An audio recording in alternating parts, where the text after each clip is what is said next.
इसे दिया है।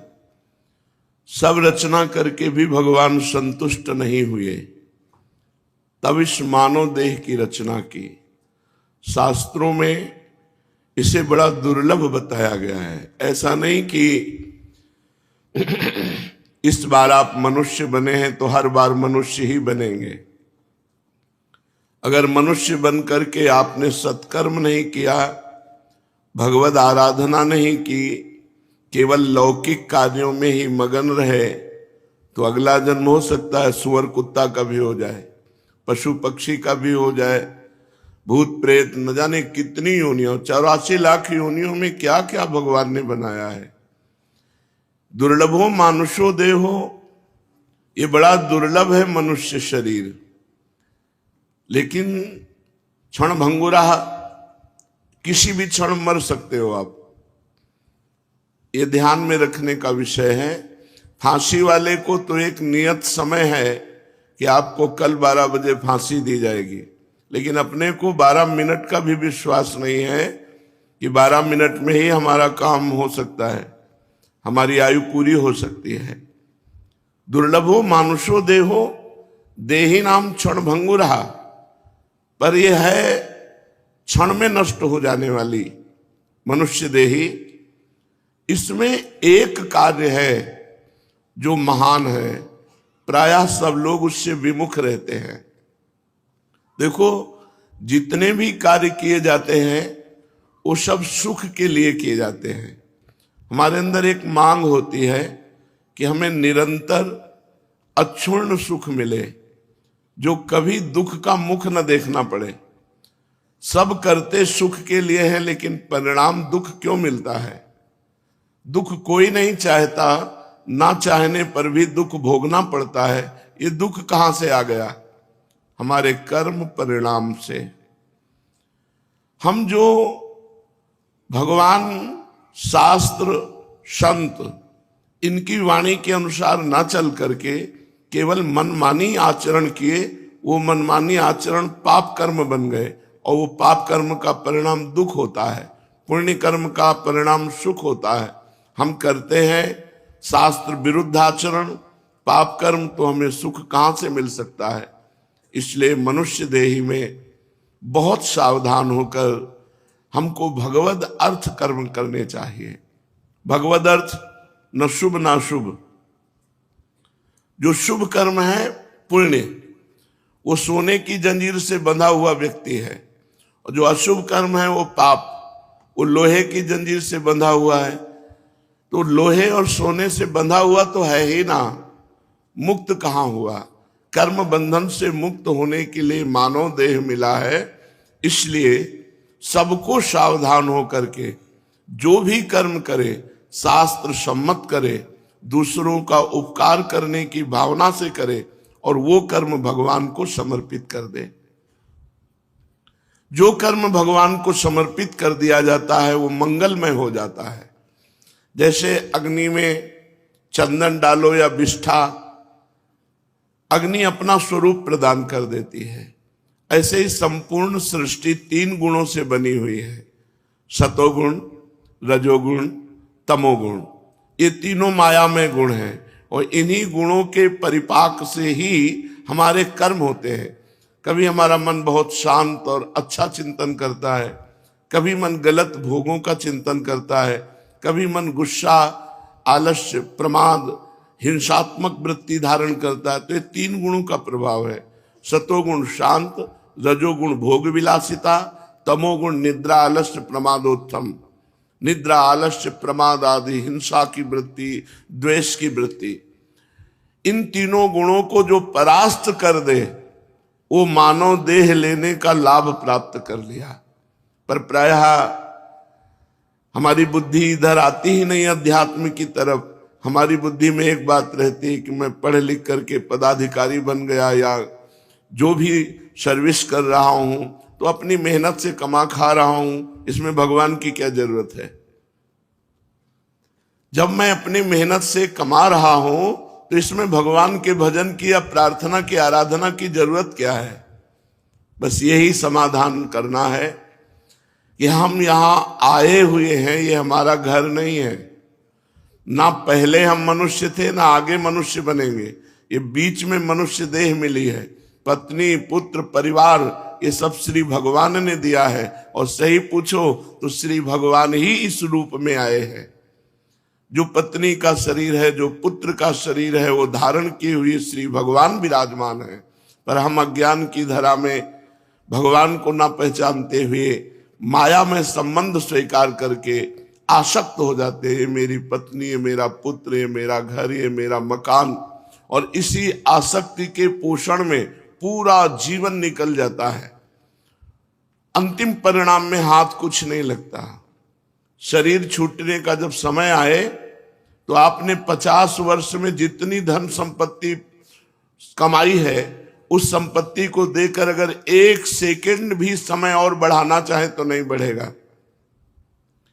इतना कीमती 50 वर्ष आपने भोगों में रत होकर के, नाना प्रकार की क्रियाएं करके, नाना प्रकार की संपत्ति एकत्रित की, लेकिन जब यहां से जाओगे तो कुछ नहीं जाएगा आपके साथ।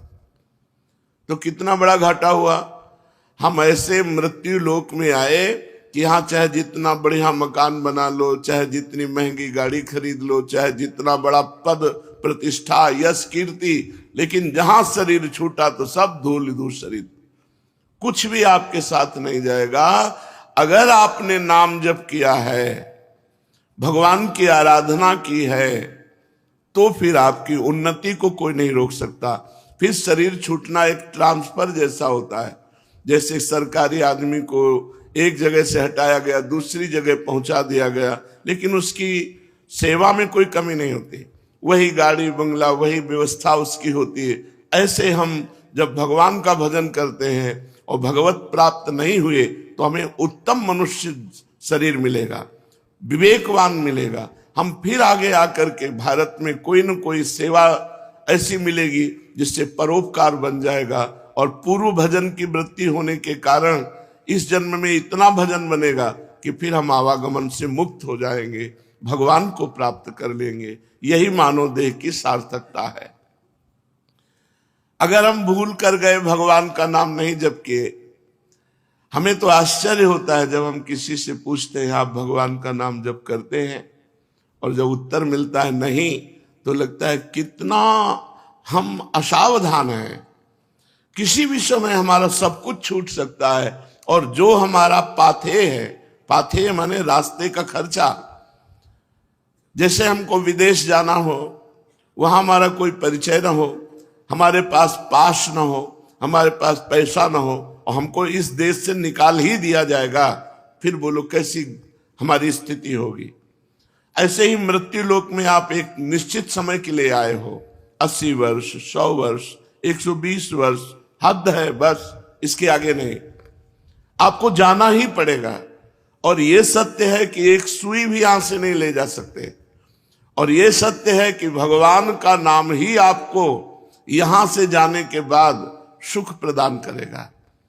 यहां तो सुख प्रदान करेगा ही, यहां के जाने के बाद, अब जैसे आपको पता है कि हमने लाखों करोड़ों भगवान के नाम जप किए हैं, वो नाम आपको यमपुरी नहीं जाने देगा। वो आपको अगर भगवत प्राप्ति नहीं हुई तो दिव्य लोक, देवलोक है, सतलोक, तपलोक, महालोक, जनलोक, स्वर्गलोक, इन लोकों में हमको भेजा जाएगा और दिव्य सुख सुविधाएं भोग कर पुनः मृत्यु लोक में बहुत उत्तम मनुष्य शरीर मिलेगा। इसलिए चूक मत करो।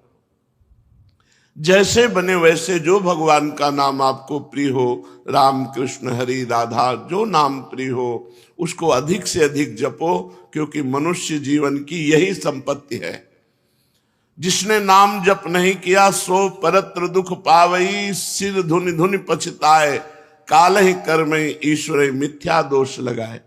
एकांतिक में एक बड़े धनी मानी पुरुष आए हुए थे। उन्होंने कहा मुझे कोई प्रश्न नहीं करना, लेकिन एक भय है मुझे कि मेरे पास बहुत ऐश्वर्य है, मैंने जीवन में जो चाहा भगवान ने दिया, लेकिन अब मुझे डर लग रहा है कि मेरी मृत्यु हो जाएगी तो मेरा सब कुछ छूट जाएगा। इस डर से कैसे बचे? मेरी प्रिय पत्नी छूट जाएगी, प्रिय पुत्र छूट जाएगा, मकान छूट जाएगा, पद छूट जाएगा, हमने भारतीय कई इनाम प्राप्त किए हैं, वो सरकारी ऑफिसर थे। बोले मुझे बहुत भय लगता है और रात दिन अब भय लगने लगा, क्योंकि मैं वृद्ध हूं तो मेरी अब आगे की जो गति है वो मृत्यु है। मुझे मृत्यु से डर लग रहा है, मृत्यु से इसलिए कि सब कुछ छूट जाएगा। इसका आपके पास कोई उत्तर है? तो हम कहा जीवन भर इसी उत्तर को ढूंढते हुए रहे हैं। बाबा जी बचपन से बने 13 वर्ष की अवस्था से इसी उत्तर को खोजते रहे कि अपना कोई जब नहीं है तो अपना है कौन।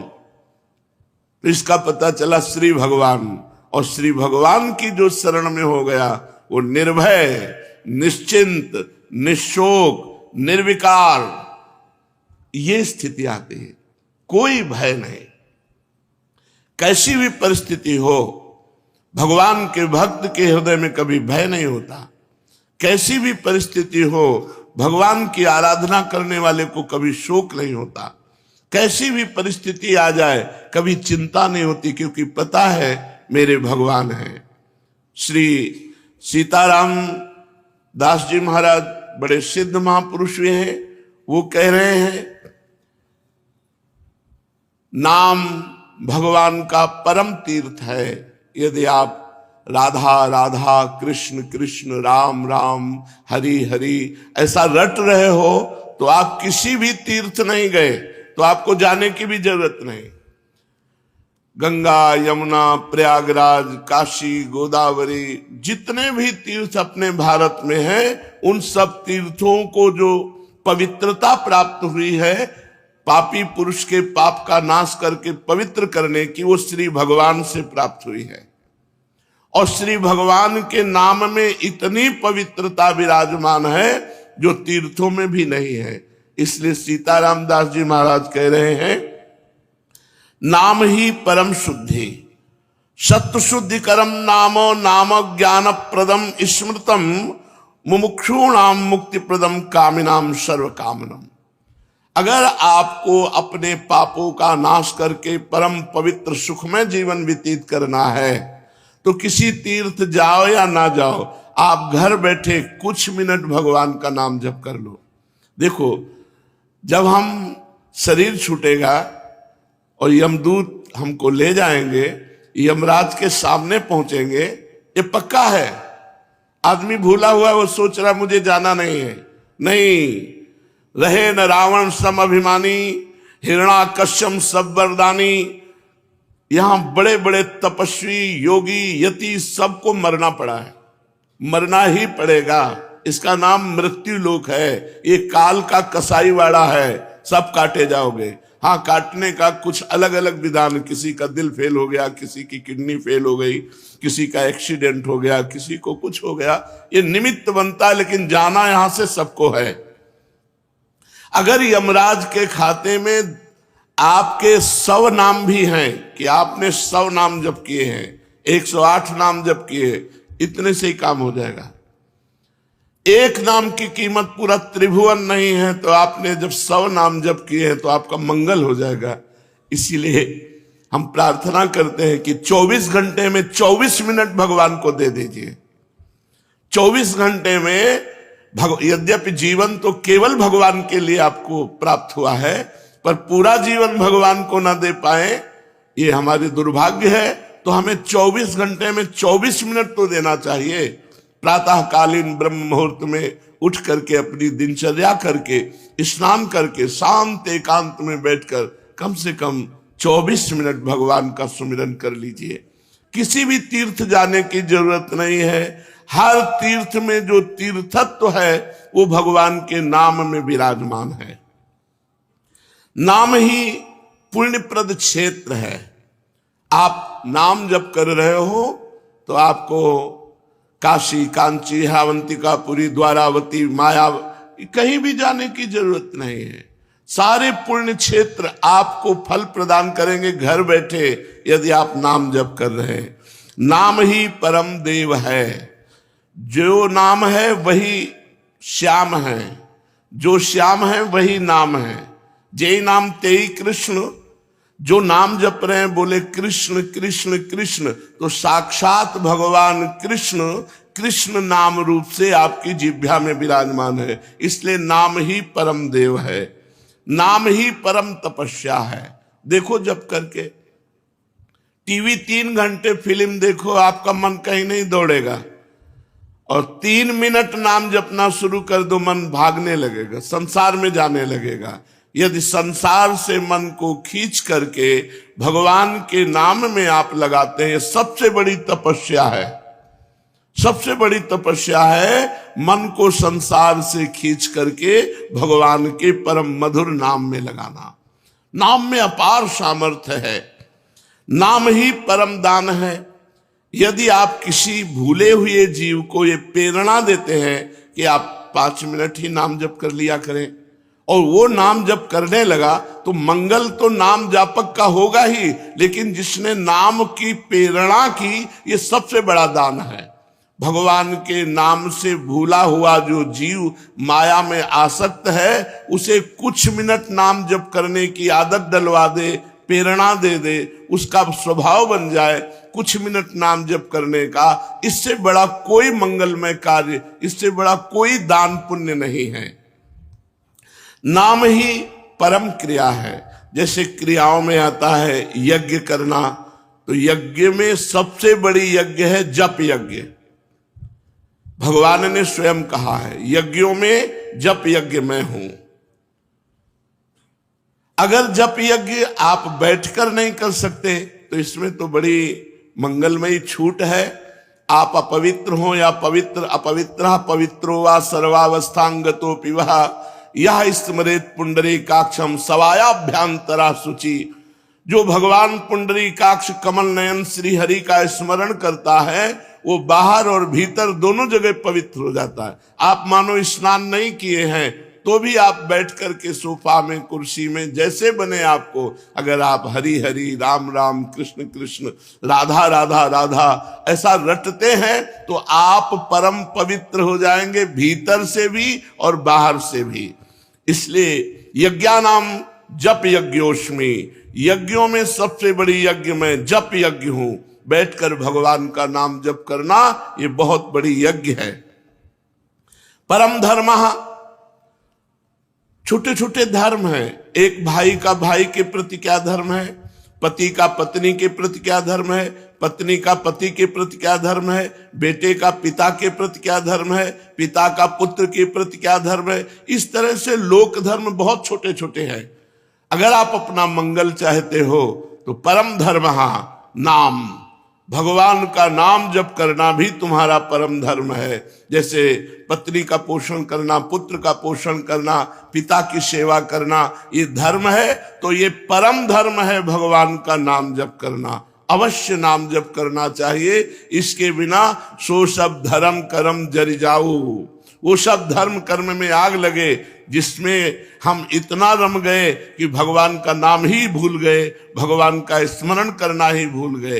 हर जीव गर्भ में भगवान से वादा करके आता है, एक बार मुझे मां के गर्भ रूपी नरक से बाहर कर दो, हे प्रभु मैं ऐसा भजन करूंगा कि दोबारा इस नरक में ना आना पड़े। पर भूमि परत भा ढाबर पानी, तिम जीव ही माया लपटानी। जैसे आकाश से निर्मल शुद्ध जल गिरता है, भूमि में पड़ते ही गंदा हो जाता है, ऐसे ही जीव जे ही माँ के गर्भ से निकला, उसका ज्ञान नष्ट हो गया। कहाँ कहाँ कहाँ वो रोने लगा और घर वाले आनंद मनाने लगे, बच्चा हुआ। हम फिर भूल गए, जैसे जैसे सयाने होते गए, माया के संबंधों को सत्य मानते, ये मेरी माँ, ये मेरे पिता, ये अमुक अमुक अमुक अमुक, और भूल गए कि हम आए थे भगवान का भजन करने के लिए। इसलिए परम धर्म है भगवान का नाम जप करना। परम धन है नाम, कबीरा सब जग निर्धना, धनवंता नहीं कोई, धनवंता सोई जानिए, जाके राम नाम धन होए। जब आप यहां से शरीर छोड़ेंगे, एक सिक्का आपके साथ नहीं जाएगा, केवल भगवान का नाम आपके साथ जाएगा। इसलिए नाम ही परम अर्थ है, परम धन है। नाम ही भक्त का सुहृद है। सुहृद माने बहुत प्यार करने वाला। प्रहलाद जी से उनके मित्र पूछते हैं कि प्रहलाद जी, आपकी आयु तो 5 वर्ष की है, कौन सी शक्ति आप में है कि त्रिभुवनपति हिरण्यकश्यप आपको आग में जलाता है, विष पिलाता है, सर्पों से डसवाता है, हाथी से कुचलाता है, पर्वतों से नीचे दबाता है, समुद्र में डुबाता है, लेकिन आपका बाल बांका भी नहीं होता, ऐसा क्यों? तो उन्होंने कहा, मैं हरि नाम जपता हूं, हरिनाम के प्रभाव से मुझे भगवान गोद में लिए रहते हैं। तो ये दैत्यराज जितना विघ्न डालता है, मेरा हरिनाम में उतना विश्वास और होता है। सबसे बड़ा भक्त का प्रिय सुहृद है भगवान का नाम। जहां कोई तुम्हें नहीं बचा सकता, वहां भगवान बचा सकते हैं। बड़े बड़े अंग रक्षक रख लो, बुद्धि खराब हो गई तो अंग रक्षक ही तुम्हें सूट कर देगा, लेकिन भगवान का नाम, नाम पाहरू दिवस निशी, ध्यान तुम्हार कपाट। यदि भगवान का नाम आप स्मरण कर रहे हैं और वो आपकी रक्षा कर रहा है, तो सुदर्शन चक्र आपकी रक्षा कर रहा है, कभी कहीं कोई बाल बांका नहीं कर सकता। भगवान का नाम भक्त का परम सुहृद है, मित्र है, और इस संसार के दुखों से मोक्ष केवल भगवान का नाम दिला सकता है। आज कलयुग है, कलयुग में कोई अन्य साधनाएं पुष्ट नहीं हो सकती। कलयुग केवल नाम आधारा, सुमिर सुमिर नर उतर ही पारा। केवल भगवान का नाम, इसमें पैसा नहीं लगता भाई। इसमें पैसा देना हो तो परेशानी हो कि भाई ये धनी लोग ही ले सकते हैं नाम। नाम में पैसा दिख, केवल तुम्हें समय देना, वो भी अगर बैठकर नहीं दे सकते तो चलते फिरते, उठते बैठते, खाते पीते, कार्य करते आप भगवान के नाम का स्मरण कर सकते हैं। अरे प्रीतम, तुम डर क्यों रहे हो? तुम केवल मेरा नाम लो, देखो तुम्हें किसी से नहीं डरना। मैं वो हूं, मेरे डर से अग्नि प्रज्वलित होती है, मेरे डर से सूर्य तपता है, मेरे डर से देवराज इंद्र अपना कार्य करते हैं, वायु देवता अपना कार्य करते हैं, मृत्यु देवता अपना कार्य करते हैं। मेरे भक्त को कोई भयभीत नहीं कर सकता, श्री भगवान के वचन। इसलिए किसी की ताकत नहीं कि मेरे भक्त का मंगल कर सके। तुम व्यर्था चिंता मत करो। ऐ देहधारी, केवल तू मेरा नाम जप कर और फिर देख तेरे में कितनी दिव्य शक्ति आ जाती है। कुछ मत सोच, निर्भय रहे, केवल मन लगे या ना लगे जिह्वा से नाम ले, राधा राधा राधा, मन लगे ना लगे। कुछ लोगों का प्रश्न रहता है कि यदि मन ना लगे, हमारा मन भजन में नहीं लगता और फिर हम भजन करते हैं तो क्या लाभ मिलेगा? तो मन लगे ना लगे, जब भोजन पाओगे तो तुम्हारा पेट भर जाएगा कि नहीं भर जाएगा? मन लगे ना लगे, रास्ता चलोगे तो लक्ष्य प्राप्त हो जाएगा कि नहीं हो जाएगा? ऐसे ही मन लगे ना लगे, आप राधा राधा बोलोगे, आपको भगवत प्राप्ति निश्चित हो जाएगी, आपके दुखों का नाश हो जाएगा। अरे प्रीतम, तुझे भगवान कितना प्यार करते हैं तुझे पता नहीं। सच्ची मानिए, भगवान ने सबको फ्री वायु दी है, फ्री आकाश अवकाश दिया है, पृथ्वी में वास दिया है, मानव देह दिया है, जल दिया है। किसका टैक्स है? किसकी फीस लेते हैं भगवान? लेकिन आप भगवान का स्मरण नहीं करेंगे तो दुर्गति को प्राप्त हो जाएंगे। अरे प्रीतम, तेरी आकांक्षा पूर्ण करने के लिए मैं समर्थ हूं। तू जो चाहेगा मैं तुझे दूंगा, पर तू मेरा नाम जप कर। भगवान कितना प्यार करते हैं, जो हमको जिस बात को हम भूले हुए हैं उस बात को समझा रहे हैं। मैं सदैव तेरे पास रहता हूं, तू जानता नहीं है। कोई ऐसा नहीं जिसके पास भगवान ना हो, क्योंकि सर्वत्र भगवान है।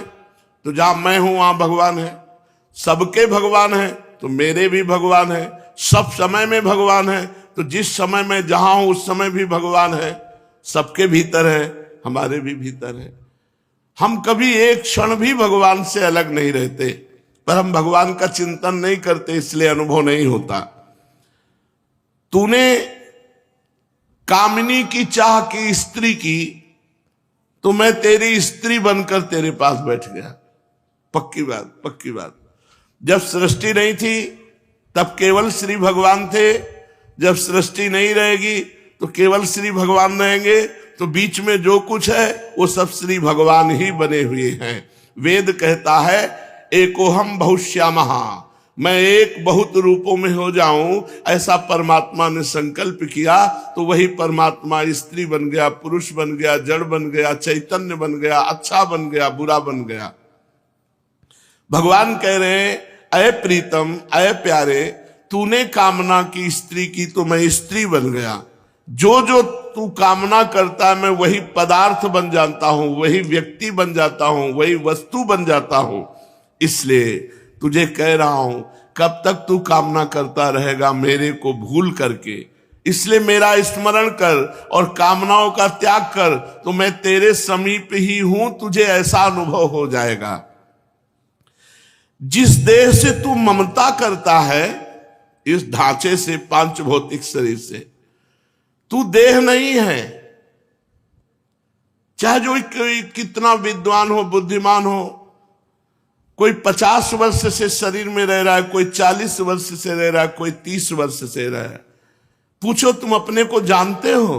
बड़े बुद्धिमान बनते हो, बड़े ज्ञानी बनते हो, अपने को जानते हो? तो कहेगा हाँ जानते हैं, मैं अमुक जगह जन्म लिया हूं, मैं अमुक नहीं। ये तो देह का परिचय दे रहे हो, ये तो ढांचे का परिचय दे रहे हो। जो 3.5 हाथ का ढांचा है तुम्हारे हाथ से, इसका तुम परिचय दे रहे हो। इसमें जो तुम रह रहे हो वो कौन हो?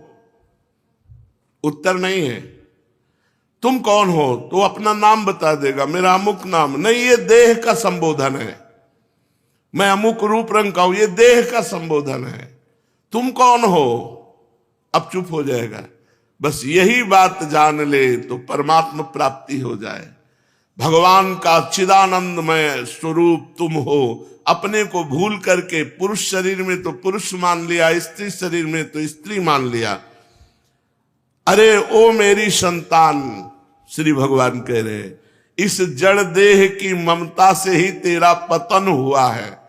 इस शरीर से ममता हटा और मेरे में चित्त को जोड़, तो परिणाम में तू देखेगा कि तू मेरा ही स्वरूप है। सोई जाने जे देह जनाई, जानत तुम्हें हो जाई। अपने सच्चिदानंदमय आत्म स्वरूप का विस्मरण करके तू भोगों में, प्रपंच में, सब में फंस गया, और यही फंसाव अंतिम समय तेरा चिंतन बनेगा, और फिर अगला जन्म उसके परिणाम से हो जाएगा। इसलिए तू लौट, इस ममता और आसक्ति को मेरे चरणों में लगा दे, मेरे नाम का कीर्तन कर, मेरा नाम जप कर। नाम चिंतामणि कृष्ण चैतन्य रस विग्रह, पूर्णा शुद्धो नित्य मुक्तो अभिन्नत्वान मनामिनो। नाम ही भगवान का चिंतामणि है। जो जितना नाम जप करता है, जो चाहेगा वो प्राप्त हो जाएगा, पर नाम पहले पाप का नाश करता है। यहां की जितनी चाहते हैं सब झूठी हैं, सच्ची मान लीजिए। एक कामना की पूर्ति होती है, 2 समस्याएं खड़ी हो जाती है, 2 की पूर्ति होती है, 4 समस्याएं। कब तक हम लगे रहेंगे इसमें? और इसके बाद मृत्यु आ जाती, भारी समस्या, सब छूट गया, फिर नई दुकान, नया मकान, नई विद्या, नया ज्ञान। कब तक भटकते रहेंगे? अनादिकाल से हमारा जन्म होता रहा, हर जन्म में मानते रहे ये मेरा परिवार है, हर परिवार छूटता रहा। अब हम कम से कम मानव देह जो मिला है इसे आखिरी कर ले।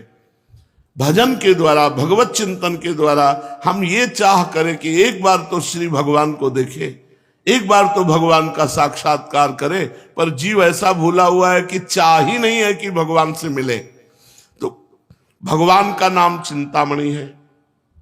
यदि आप लौकिक पदार्थ भी चाहते हो तो वो पुण्य के बल से प्राप्त होते हैं। तो सबसे बड़ा पुण्य है भगवान का नाम। खूब भगवान का नाम जप करो।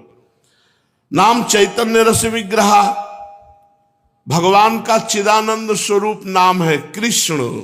ये कृष्ण चिदानंद में जप कर देखो, बड़ा ज्ञान समाया हुआ है।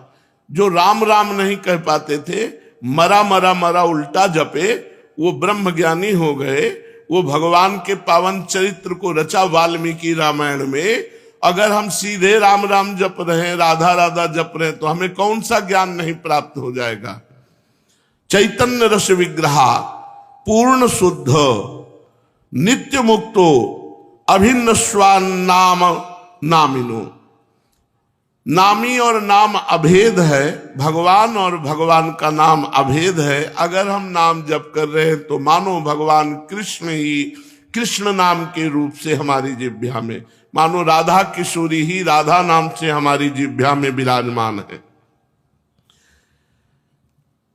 ऐ शरीरधारी, तू केवल नाम ले, किसी रोग में इतनी बड़ी सामर्थ्य नहीं कि तुझे परास्त कर सके। सच्ची कहता हूं, अगर भगवान नाम का आश्रय न हो तो दुर्गति हो जाए। ये नाम की महिमा से तुम्हें कह रहे, कोई भी बड़े से बड़ा रोग उसे परास्त नहीं कर सकता जो भगवान का नाम जप कर रहा है, जो भगवान की भक्ति से युक्त है, जो भगवान के आश्रय से। और शोक, चाहे सब कुछ नष्ट हो जाए तो भी भगवान का नाम जप करने वाले के हृदय में शोक नहीं होता। दुख ज्वाला, हमने देखा कि जब हमें अधिक पीड़ा होती तो किशोरी जो हमें अधिक सुख देती है, इतना आनंद अंदर से दे देती कि बाहर शरीर का दुख हमें पीड़ा नहीं पहुंचा पाता। यदि आप दुख से बचना चाहते हो तो भगवान नाम का निरंतर रटन करो, नहीं तो ये संसार ऐसा है, इतनी ओवर थिंकिंग बढ़ती चली जाएगी कि आपको डिप्रेशन में पहुंचा देगी। अगर नाम जप नहीं करोगे, सत्कर्म नहीं करोगे, भगवत आराधना नहीं करोगे तो तुम्हारा मन ही तुम्हें क्लेश देने के लिए उतारू हो जाएगा, तुम्हारा मन ही तुम्हें भयभीत कर देगा, तुम्हारा मन ही तुम्हें गंदी आदतों में फंसाकर तुम्हें नष्ट कर देगा। इसलिए भगवान नाम, चाहे वो जो नाम प्रिय हो या गुरुदेव के द्वारा मिला हो, उसे खूब जपिए। जो गतिविहीन है, जो भोगी है, जो रोगी है, जो परद्रोही है, जिसमें न ज्ञान है, न वैराग्य है, न भक्ति है, जो धर्माचार शून्य है, यदि वो भी केवल नाम जप करने लगे, कुछ नहीं है अध्यात्म का, शरीर भी पीड़ा युक्त है, मन भी पीड़ा युक्त है, और अगर नाम जप करना शुरू कर दे तो समस्त पीड़ाओं से मुक्त हो जाएगा। देख लो जप करके, कोई भी रोग शोक पाप ताप साप उसको व्यापता नहीं है जो भगवान के नाम में रत रहता है। बस नाम जपना कठिन है, मन नहीं लगता नाम जपने में, इसमें रुचि नहीं होती। अगर हो जाए तो लोक परलोक के सारे सुख तुम्हारे चरणों में रहेंगे और जीवन परमानंद में हो जाएगा। मृत्यु का भय खत्म हो जाता है। भगवान के भक्त की मृत्यु कैसे होती है? जैसे विशाल गजराज हाथी के गले से फूलों की माला टूट जाए, उसे पता भी न चले, ऐसे भगवान के भक्त की मृत्यु होती। नहीं तो जन्मत मरत दुसा दुख होई, बड़ा भयानक दुख होता है मृत्यु के समय, और मृत्यु आने के पहले न जाने कितने दुख पीड़ा पहुंचाते हैं। इसलिए सबसे प्रार्थना है, जितना बन सके अधिक से अधिक भगवान का मंगलमय नाम जप करो। अरे ओ प्रीतम, मेरा नाम बड़ा मीठा है, बस तुम निरंतर लो। नाम मीठा है, हमें मीठा नहीं लगता। तो जैसे पित्त बढ़ जाए तो मिश्री मीठी होती है, पर मुंह में डालो तो कड़वी लगेगी क्योंकि पित्त बढ़ रहा है। और उसी मिश्री को रोज नियम से खाओ तो पित्त का शमन हो जाएगा और मिश्री मीठी लगने लगेगी।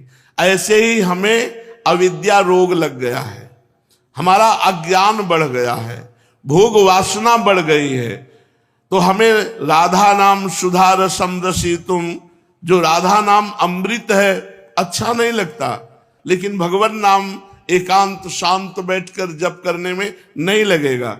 अगर आप जपने लगो तो अविद्या का नाश हो जाएगा। जैसे मिश्री नियम से पाओ तो पित्त का शमन होकर मीठी लगने लगेगी, ऐसे ही भगवान नाम मीठा लगने लगेगा। जिसको भगवान नाम मीठा लगने लगा, मानो भवरोग नष्ट हो चुका है। अब प्रेम उसके हृदय में जागृत होगा और वो सतरति सतरति सा लोकांत तारयति, वो स्वयं तर जाएगा, स्वयं तर जाएगा, लोगों को तार देगा। भगवान का भजन करने वाले में अपार सामर्थ्य होती है। तुकाराम जी महाराज इसी शरीर से विमान आया, भगवान के विमान में बैठकर भगवत धाम को गए। ये नाम का प्रताप। वो इतने नाम प्रेमी थे, हर समय नाम जप करते थे, विट्ठल विट्ठल विट्ठल। महाराष्ट्र में भगवान विट्ठल रूप से विराजमान है। वो जहां चरण रख देते वहां की भूमि बोलती विट्ठल विट्ठल विट्ठल। ऐसा उनका निरंतर नाम जप का प्रभाव था, और बड़े चमत्कार नाम जप से। वीर शिवाजी महाराज दर्शन करने के लिए तुकाराम जी के पास गए, तो संत दर्शन की एक मर्यादा है कि आप अपने वैभव को ना दिखाएं, वहां दैन्य भाव से जाएं।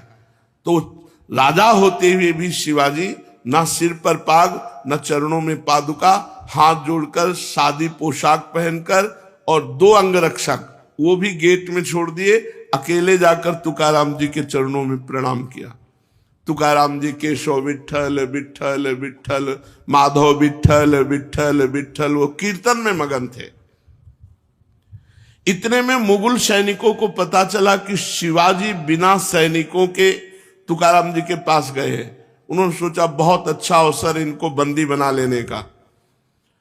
गुप्तचर लगे हुए थे, तुरंत सूचना मिली, तो जो अंगरक्षक गेट में खड़े थे वो अंदर गए और कान में लगकर शिवाजी से कहा कि मुगलों को पता चल गया है कि आप यहां आ गए हैं, तुरंत यहां से हट जाइए, नहीं तो आपको बंदी बना लेंगे।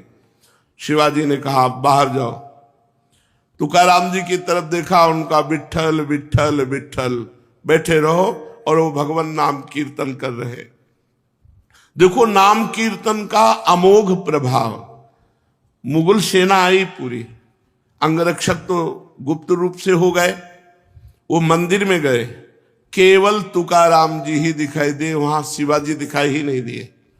मुगलों की आंखों में शिवाजी दिखाई नहीं दिए, सामने बैठे रहे, हिले नहीं, निर्भय होकर के।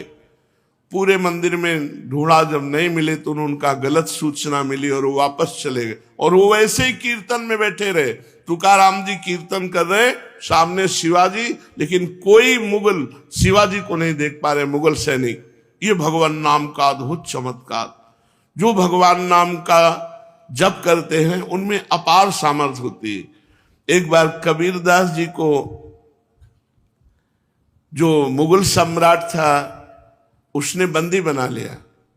उनकी मां को कुछ विद्वान जनों ने कि तुम्हारा लड़का देखो राम राम कहता है, उचित होगा कि वो अपने धर्म का नाम उच्चारण करे, इसलिए तुम बादशाह से यदि कह दो तो वो तुम्हारे धर्म की बात मानेगा। वो बूढ़ी माँ, उनको समझ में आया कि ठीक बात कह रहे हो। बादशाह से विद्वानों ने निंदा करके कबीरदास जी के लिए विपरीत भावना भर दी, बंदी बना लिए गए कबीरदास जी। तो इनसे कहा कि तुम इस नाम को छोड़ो। उन्होंने कहा नहीं, जो लगन लग गई अब वो छूटने वाली नहीं, तो उनका ऐसे हाथी से रौंदा दो। तो कबीरदास जी के दोनों हाथ ऐसे जमीन पे रखकर बांध दिए गए, खूंटे में ऐसे ऐसे गाड़कर रस्सी से ऐसे बांध के, और सामने से मतवाला हाथी दौड़ाया गया। तो हाथी जे ही आता तो बस जब 4 कदम दूर रह जाता तो बड़ी जोर से चिघार कर वापस लौट जाता। बादशाह ने कहा क्यों हाथी रौंदता क्यों नहीं? महावत से कहा। महावत ने कहा कबीरदास की जगह में एक बबर शेर दिखाई देता है, इसलिए हाथी वापस आ जाता है। बादशाह ने कहा तुम झूठी बात कहते हो, मैं स्वयं चढ़कर देखूंगा। और जब हाथी पर सवार हुए और जे ही उनको रौंदने के लिए आगे बढ़ाया तो देखा बबर शेर, तो वापस आती भगवान नरसिंह स्वयं वहां प्रकट हो गए अपने नाम जापक की रक्षा के लिए। फिर दूसरी चाल चली। कबीरदास जी को जैसे प्रहलाद जी को होली में दहन किया, ऐसे कबीरदास जी को जलाने का प्रयास किया।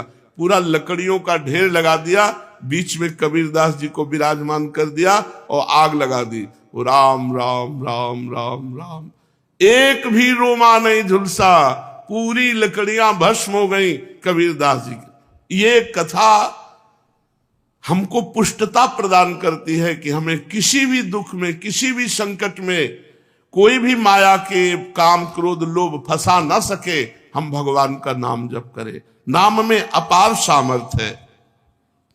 ओ प्रीतम, तेरे सब दुख दूर करने के लिए मेरा नाम समर्थ है। तू नाम ले, केवल चिंता मत कर, मैं तेरे भीतर बाहर सब कुछ देख लूंगा। भगवान कहते हैं भीतर तुम्हारे विकारों को मैं देख लूंगा और बाहर तुम्हारे विरोधियों को देख लूंगा, तुम केवल मेरा नाम जप करो। कितने कृपालु भगवान हैं। जो संपत्ति शिव रावण ही दीन दिए दसमाथ, सोई संपदा विभूषण ही सकुच दीन रघुनाथ। मस्तक काट काट करके भगवान शंकर को प्रसन्न करके लंका प्राप्त की थी रावण ने। भगवान की शरण में गए तो जाते ही समुद्र का जल लेकर भगवान ने अभिषिक्त कर दिया और लंकेश कहकर विभूषण को संबोधन किया। जो संपदा इतनी बड़ी तपस्या की रावण ने अपने सिर काट के भगवान शिव को दिए, वो सकुच करके रघुनाथ जी ने विभीषण को दी। ऐसा कृपालु भगवान का स्वभाव है। कह रहे तेरे भीतर बाहर मैं सुख प्रदान करूंगा, तेरे भीतरी शत्रुओं को बाहरी शत्रुओं को मैं देख लूंगा। जब भगवान कह रहे हैं तो अपने को क्या परेशानी, अपने को तो केवल नाम जप करना है और अपने कर्तव्य कर्म को करना है। आप जो भी कर्तव्य कर्म करते हैं वो भगवान की पूजा हो जाएगी यदि नाम जप करते हुए करे, भगवान का स्मरण करते हुए करे। देख तू बीच बीच में मेरे को देखकर पुलकित हो जाएगा। जब नाम जापक खूब नाम जप करता है तो उसे भगवान के दर्शन होने लगते हैं। वो जिधर देखता है उसे भगवान श्याम सुंदर मुस्कुराते हुए नजर आते। ये कथा नहीं है, ये जीवन है। आप अपने जीवन को भगवान को समर्पित कीजिए और नाम जप कीजिए, देखिए आपको भगवान का दर्शन होता है कि नहीं। भगवान यही है, भगवान सब में है, भगवान सब रूपों में है, भगवान सब समय में है। बस केवल आप नाम जप कीजिए, फिर आप देख लेंगे। मेरे सरस स्पर्श से अनुक्षण तू पुलकित रहेगा। तेरी आंखें जगत को नहीं देख पाएंगी, मेरे को देखेंगी। इसलिए आनंदमय मैं तुझसे सत्य कह रहा हूं, तू केवल मेरा नाम जप कर। अरे अपने को तू भूल गया है, तू मेरा बच्चा है। भगवान कह रहे कि तू मेरा अंश है। ममैवांशो जीवलोके जीवभूता सनातना मना कष्टानेन्द्रियाणि प्रकृति स्थानि करसति। मन और 5 ज्ञानेन्द्रियों के चक्कर में फंस करके तू अपने को भूल गया। हमारा जो स्वरूप है वो भगवत स्वरूप है। हम भगवान के अंश हैं। तो चाहे 1 चम्मच गंगा जल लो तो गंगा जल, 1 टैंकर लो तो गंगा जल। तो गंगा जल है जैसे, ऐसे हम भगवान के अंश हैं। तो भगवान पूर्ण है, तो पूर्ण का अंश पूर्ण ही होता है। हम भगवत स्वरूप ही है। पर 5 ज्ञानेंद्रियां और 1 मन, ये भोगों में लगने के कारण हम अपने स्वरूप को भूल गए हैं। तो आनंदमय है, परमानंदमय है। लौटो, इस संसार के जंगल से लौटो, मेरी तरफ लौटो। कैसे लौटेंगे? केवल नाम जप से। जितना नाम जप करोगे उतने तुम मुझे अपने सानिध्य में देखोगे। और नाम जप नहीं है तो ये माया सामने दिखाई देगी। स्त्री पुत्र धन मकान नाना प्रकार की भोग सामग्री, और इसी में अब ये कर लेंगे तो हम सुखी हो जाएंगे, अब ये संग्रह कर लेंगे, इतना कमा लेंगे, ऐसा कर, और ऐसा सोचते सोचते मृत्यु आ जाती। कभी किसी का आज तक काम पूरा नहीं हुआ। काम पूरा तभी माना जाए जब भगवत प्राप्ति हो जाए। चलते हैं श्रीमद् भागवत महापुराण। भगवान श्री कृष्णचंद्र जी उद्धव जी को उपदेश कर रहे हैं। कह रहे उद्धव, जब मृत्यु सिर पर नाच रही है, हर जगह आपको शास्त्रों में यही संबोधन मिलेगा कि सावधान हो जाओ, सावधान। आराम से कार में बैठे जा रहे हैं, पता नहीं अब उतर पावे कि ना उतर पावे। आराम से भोजन पाने के लिए बैठे, पता नहीं कवल निगल पावे कि ना पावे। भगवान कह रहे उद्धव, मृत्यु सिर पर नाच रही है, तब कौन सी भोग सामग्री या भोग कामना तुम्हें सुखी कर सकती है? किसी भी भोग में सुख नहीं है।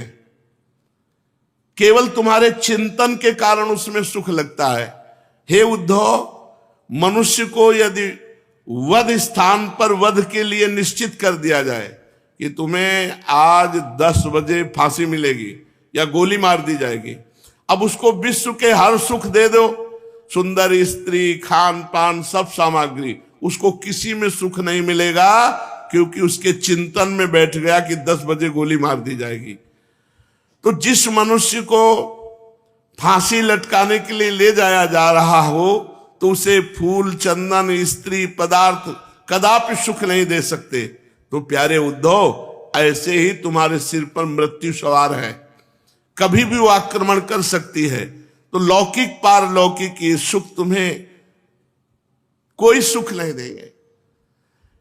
इसी भूल में सब लोग फंसे हुए हैं कि हम जितना रुपया कमा ले उतना सुखी हो जाएंगे। हमारे हृदय की बात समझ लो, जितना नाम जप कर लोगे उतने सुखी हो जाओगे। भगवान कह रहे हैं उद्धव, ऐसे ही स्वर्ग आदि लोकों में है, जैसे मृत्यु लोक में है तो स्वर्ग लोक में थोड़ी वीआईपी व्यवस्था है, विमान मिलता है, अप्सरा मिलती है, अपने पुण्य के अनुसार भोग करो, इसके बाद पुण्य छीणे, मृत्यु लोके विशंति।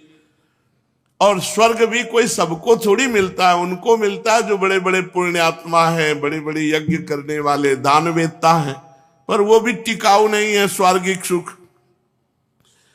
हे उद्धव, पुण्य क्षीण होने पर उस स्वर्ग में गए हुए पुरुष को नीचे गिरना होता है। एक माला पहनाई जाती है जो यहां से जाता है स्वर्गलोक, जैसे जैसे उसके पुण्य क्षीण होते हैं वैसे वैसे माला कुम्हला जाती है, और जहां माला सूख गई उसे फिर यहां ढकेल दिया जाता है मृत्यु लोक में। फिर कर्म के अनुसार वो पशु, पक्षी, देवता क्या बनता है। यदि कोई मनुष्य दुष्ट संगति में पड़कर अधर्म आचरण करता है, अपनी इंद्रियों के वश होकर मनमानी आचरण करता है, कभी किसी को दान पुण्य नहीं करता, लंपट है, दूसरे प्राणियों को सताता रहता है, और जो पशुओं का मांस खाते हैं, मदिरा पीते हैं, ऐसे लोग घोर नरक में जाते हैं और वहां विविध प्रकार की कष्टमयी यातना को भोग कर तब वो पवित्र होते हैं। इसलिए प्रार्थना करते हैं मांस नहीं खाना चाहिए। सोचो तुम मनुष्य हो, कोई हिंसक जंतु नहीं हो। सात्विक और आध्यात्मिक संकल्प में शक्ति होती है। पहले के ऋषि मुनि ऐसे ऐसे दिखाई देते थे, लेकिन बड़े बड़े चक्रवर्ती सम्राट कांपते थे। आज पता नहीं कौन बुद्धि बन गई है, तो अंडा खाना, मछली खाना, मांस खाना, शराब पीना, पराय माता बहनों की तरफ गंदी दृष्टि देखना, मतलब नरक जाने का कार्ड तैयार कर रहे हो। किसी को नहीं खाना चाहिए। अगर खाते हो, हमारी आवाज जा रही है आपके कान तक, तो हमारी प्रार्थना है आप बंद कर दो। कुछ लोगों का कहना होता है कि हम तो पशुओं को मारते नहीं, हम तो दुकान से खरीद के लाते हैं या होटल से बना बनाया ले लेते हैं। तो कर्ता, प्रेरक, अनुमोदन तीनों को बराबर दंड मिलता है। कर्ता जिसने काटा, प्रेरणा मुझे इतना दे दीजिए, और जो पाया, तीनों को बराबर दंड मिलता है। यदि आप बचना चाहते हैं, नरक नहीं जाना चाहते, दुर्गति नहीं भोगना चाहते, तो मांस खाना बंद करें, शराब पीना बंद करें, दूसरी माताओं बहनों की तरफ गलत दृष्टि देखना बंद करें। जितने भी सकाम और बहिर्मुख कर्म करने वाले हैं, इन सबको दुख भोगना पड़ेगा परिणाम में। जिसको अभी लगता है कि वो आदमी पाप कर रहा है और बड़ी उन्नति को प्राप्त हो रहा है, तो ऐसा समझ लो आखिरी इच्छा उसकी पूरी हो रही। जैसे किसी को 8वीं मंजिल से पटकने जाना हो, तो 2 आदमी हाथ पकड़े, 2 आदमी पैर पकड़े, और आप उसकी बड़ाई करो कि ये ना तो सीढ़ी चढ़ के जा रहा है, ना लिफ्ट में जा रहा है, 4 आदमी इसको सम्मान से ले जा रहे हैं, तो जानते हो कहां ले जा रहे हैं? छत से पटकने जा रहे हैं। ऐसे पापी पुरुष, पाप आचरण करने वाला यदि उन्नति को प्राप्त हो रहा है तो फ्यूज होगा। बल्ब जब ज्यादा प्रकाश करने लगे तो जान लेना फ्यूज होने वाला है। ऐसे पापी पुरुष जब ज्यादा उन्नति को प्राप्त हो तो जान लेना कुल परिवार सहित ये नष्ट होने वाला है। पक्की हमारी बात मान लेना, क्योंकि अभी पाप कर रहा है, पूर्व के पुण्य के द्वारा उसकी उन्नति हो रही। जहां वो पुण्य नष्ट हुआ और पूर्व का पाप और वर्तमान का पाप तो उसका नाश कर देगा। इसलिए श्री भगवान कह रहे हैं उद्धव, जितने ये मनमानी आचरण है ये सब दुर्गति करने वाले हैं। जीव शरीर में अहमता ममता कर लेता है और मनमानी आचरण करता है, तो बार बार जन्म, बार बार मृत्यु से प्राप्त होती रहती है। ऐसी अवस्था में मृत्यु धर्मा जीव को क्या सुख प्राप्त होगा? सारे लोक और लोकपालों की आयु भी केवल एक कल्प है, वो भी मुझ काल से भयभीत रहते हैं। औरों की तो बात ही क्या, स्वयं ब्रह्मा भी मुझसे भयभीत रहते हैं, क्योंकि उनकी भी आयु एक सीमित है, केवल 2 परार्ध, सतोगुण, रजोगुण और तमोगुण। ये तीनों गुण इंद्रियों को उनके कर्मों में प्रेरित करते हैं। इंद्रियां कर्म करती हैं, जीव अज्ञानवश सत्व रज आदि गुणों और इंद्रियों को अपना स्वरूप मान बैठता है और उनके किए हुए कर्मों का फल सुख दुख भोगने लगता है। हे उद्धव, जब गुणों में विषमता है, शरीर में मैं मेरेपन का अभिमान है, तभी तक आत्मा के एकत्व की अनुभूति नहीं होती। ऐसा लगता है बहुत सी आत्माएं हैं, लेकिन एक ही आत्मा है। जब तक अपने शरीर में अभिमान है, मैंपन है, तब तक आत्मज्ञान नहीं होता। जब तक आत्मज्ञान नहीं होता, तब तक काल अथवा कर्म के अधीन जीव को रहना पड़ता है। जब तक परतंत्रता है, तब तक भय बना रहता है। जब तक आत्मज्ञान नहीं होता, तब तक काल और कर्म के अधीन रहना पड़ता है। जब तक परतंत्रता है, तब तक दुख है और भय है। स्वतंत्रता तब होगी जब तुम्हें आत्मज्ञान हो जाएगा। प्यारे उद्धव, माया के गुणों में क्षोभ होता है, तब मुझ आत्मा को ही काल, जीव, वेद, लोक, स्वभाव, धर्म आदि के नाम से निरूपण करने लगते हैं। वास्तविक सत्य मैं एक आत्मा हूं। एक ही आत्मा इतने जड़ चैतन्य को प्रकाशित कर रही, अनेक नहीं है। जैसे एक सूर्य 1,00,000 घड़े रख दिए जाएं तो 1,00,000 प्रतिबिंब दिखाई देता है, तो सूर्य 1,00,000 थोड़ी हो गए। और घड़ों के नष्ट होने पर सूर्य थोड़ी नष्ट होता है। ऐसे ये सब घड़े हैं, इनमें एक ही आत्मा का प्रकाश हो रहा है, परमात्मा का प्रकाश हो रहा है। इन घड़ों के नष्ट होने से परमात्मा में कोई फर्क नहीं पड़ता। उद्धव जी ने पूछा, भगवान, ये जीव देह आदि रूप गुणों में ही रह रहा है, फिर देह से होने वाले कर्मों या सुख दुख आदि के रूप फलों में ये क्यों नहीं बंधता? आत्मा गुणों से निर्लिप्त है, देह आदि के संपर्क से रहित है, फिर आत्मा को बंधन क्यों प्राप्त होता है? ये थोड़ा आत्मज्ञान विषयक चर्चा है। उद्धव जी ने पूछा, बद्ध पुरुष का लक्षण क्या है और मुक्त पुरुष का लक्षण क्या है? कैसे जाना जाए कि ये माया मुक्त है और कैसे जाना जाए मायाबद्ध है? वो कैसा बर्ताव करता है जो मुक्त पुरुष होता है? वो कैसे बोलता है? किन लक्षणों से जाना जाए कि ये जीवन मुक्त महात्मा है, ये मुक्त हो चुका है? प्रभु, वो भोजन कैसे करता है? वो मल त्याग कैसे करता है? वो सोता कैसे है? वो बैठता कैसे है? चलता कैसे है? जो जीवन मुक्त पुरुष है वो, और जो बंधा हुआ है वो। हे अच्युत श्री कृष्ण, प्रश्न का मर्म जानने वालों में आप श्रेष्ठ हैं, इसलिए आप मेरे प्रश्न का उत्तर दीजिए कि एक ही आत्मा अनादि गुणों के संसर्ग से नित्य बद्ध भी मालूम पड़ता है और असंग होने के कारण नित्य मुक्त भी। इस बात को लेकर मुझे भ्रम हो रहा है, आप उसका निवारण कीजिए। बड़ा ज्ञान का प्रसंग है, जो अध्यात्म में थोड़ा प्रवेश पाए हुए हैं वो इस बात को समझ पाएंगे। भगवान श्री कृष्ण ने कहा, प्यारे उद्धव, आत्मा बद्ध है या मुक्त है? ये व्याख्या ही अधूरी है, मायामय है। ये व्यवहार की दृष्टि में भले पूछ सकते हो, तत्व दृष्टि से नहीं। ये जितने माया मूलक गुण हैं सब इंद्रजाल हैं, जादू का तमाशा है। मैं तुम्हें कहता हूं, ना आत्मा का बंधन है ना मोक्ष है, ना मोक्ष है ना बंधन है। जैसे आपने स्वप्न देखा तो स्वप्न में वस्तु, व्यक्ति, स्थान ये सब देखा, लेकिन जगह तो कुछ था क्या? कुछ नहीं था। ऐसे सच्ची मानी अभी हमारी दृष्टि स्वाप्निक है, तभी हमें स्त्री पुत्र नानात्व दिखाई दे रहा है। जिस समय में शुद्ध ज्ञान हो जाएगा तो जैसे जगने वाले पुरुष को स्वप्न मिथ्या दिखाई देता है, ऐसे ब्रह्म सत्यम जगन मिथ्या, ये संपूर्ण संसार केवल भगवान रूप में सत्य है, ये रूपों में सत्य नहीं है। उद्धव, शरीरधारियों को मुक्ति का अनुभव कराने वाली आत्मविद्या है और बंधन का अनुभव कराने वाली अविद्या, ये दोनों मेरी शक्तियां हैं। जब अविद्या छा जाती है तो ये लगता है मैं पुरुष हूं, मैं स्त्री हूं, ये मेरा, ये तेरा, मैं अरु मोर तोर तय माया, जेहि बस कीन्हे जीव निकाया। माया का स्वरूप क्या है? मैं, मोर, तय, तोर। मैं अरु मोर तोर तय माया, जेहि बस कीन्हे जीव। ये भगवान की शक्ति है माया। जो भगवान से विमुख है उनको ये बांध कर रखती है, और जो भगवान के चिंतन में मगन है उन्हें ये सुख प्रदान करती है।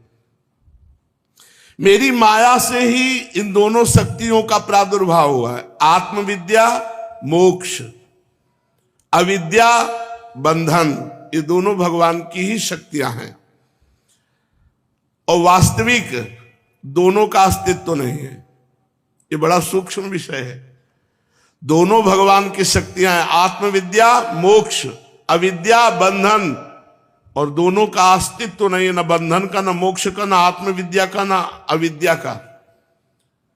क्योंकि आत्मा कभी बंधा ही नहीं। आत्मा को बांध ले ऐसी कोई शक्ति ही पैदा नहीं हुई। भ्रम से हम अपने आप को भूल करके जो स्वीकार कर लेते हैं यही अविद्या है। भूल कर जो स्वीकार करना, मैं स्त्री हूं, मैं पुरुष हूं, मैं बालक हूं, मैं जवान हूं, मैं विद्वान हूं, मैं धनवान हूं, ये आरोप कर लेने से हम बंध जाते हैं।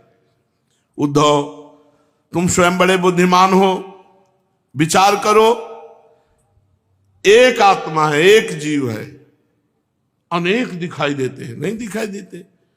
कितना बड़ा प्रपंच भगवान का है, कितना बड़ा जादू का तमाशा है, एक अनेक में दिखाई देता है।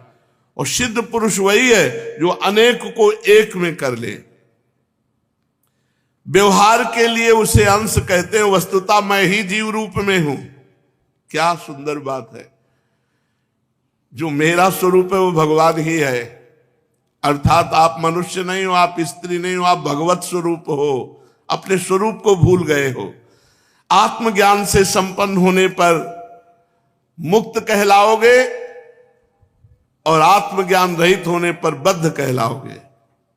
और ये अज्ञान अनादिकाल से चल रहा, जब से सृष्टि रची गई है।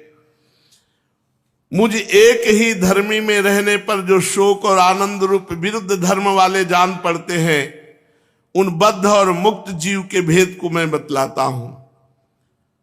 भेद दो प्रकार का है। एक तो नित्य मुक्त ईश्वर से जीव का भेद, और दूसरा मुक्त बद्ध जीव का भेद। पहला सुनो, जीव और ईश्वर बद्ध और मुक्त के भेद से भिन्न भिन्न होने पर भी एक ही शरीर में रहते हैं। यही भगवान रहते हैं हृदय में, और यही जीव रहता है। जीव और भगवान का भेद इतना है, जैसे दर्पण रख दो तो आप दिखाई दोगे। दर्पण में तो दो हो गए, आप और दर्पण के अंदर बैठा हुआ प्रतिबिंब। अगर दर्पण हटा दे तो एक ही बच गया। अर्थात परमात्मा ही जीव कहा गया, जीव ही परमात्मा है।